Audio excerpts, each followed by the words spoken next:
ជោមជំពូក14ស្ថានភាពដ៏លំបាករបស់មនុស្សលោកខ1មនុស្សដែលកើតពីស្ត្រីរមែងមានអាយុខ្លីហើយមានពោរពេញទៅដោយទុក្ខកង្វល់ខ2គេលូតឡើងដោយផ្កាហើយត្រូវកាត់ចោលគេវិនាសបាត់ទៅដោយស្រមោលគឺមិននៅស្ថិតស្ថេរឡើយខ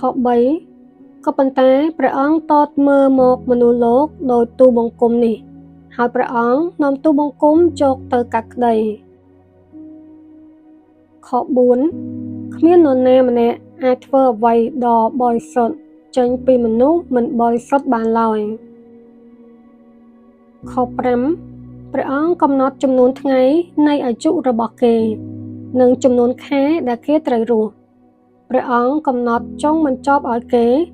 ដែលគេពុំអាចឆ្លងផុតជាដាច់ខាតខ6សូមព្រះអង្គងាកព្រះភ័ក្ត្រចេញពីមនុស្សទៅដើម្បីឲ្យគេបានសម្រាកហើយឲ្យគេសប្បាយដោយកម្មករទទួលប្រាក់ឈ្នួលប្រចាំថ្ងៃរបស់ខ្លួន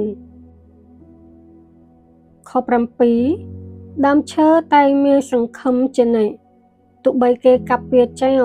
ក៏វានៅតែដុះឡើងវិញគឺវាមិនខ្វះពន្លកចេញពីគល់ទេខ8ទោះបីឫសរបស់វាកាន់តែចាស់ទៅក្នុងដីទោះបីគល់របស់វាងាប់នៅក្នុងធូលីដីក្តីខ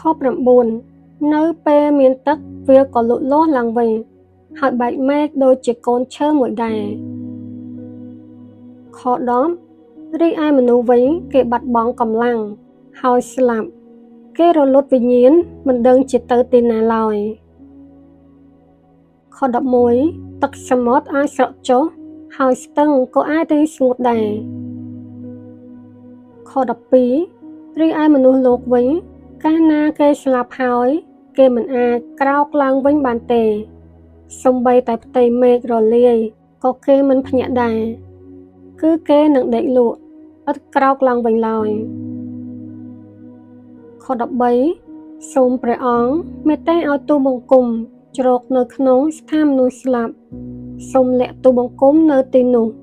រហូតដល់ព្រះអង្គស្ងប់ព្រះពិរោធហើយសូមកំណត់ពេលមួយដែលព្រះអង្គនឹកចាំពីទូបង្គំឡើងវិញ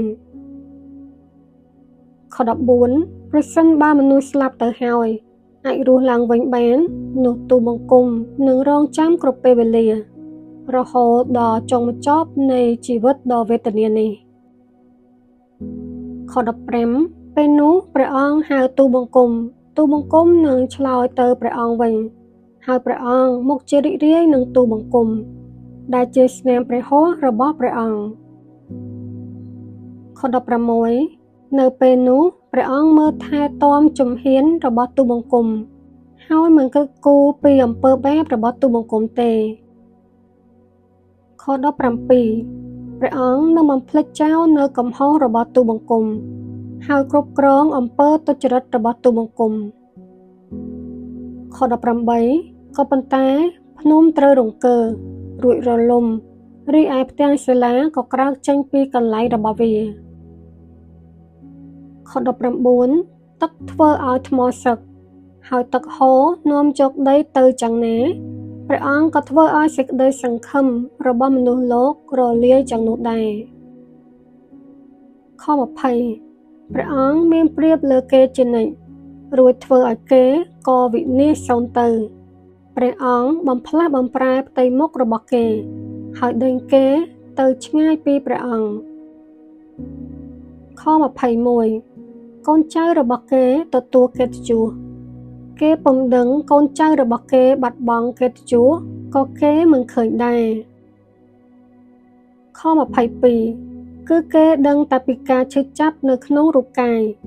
ហើយរងទុក្ខនៅក្នុងចិត្តតែម្នាក់ឯង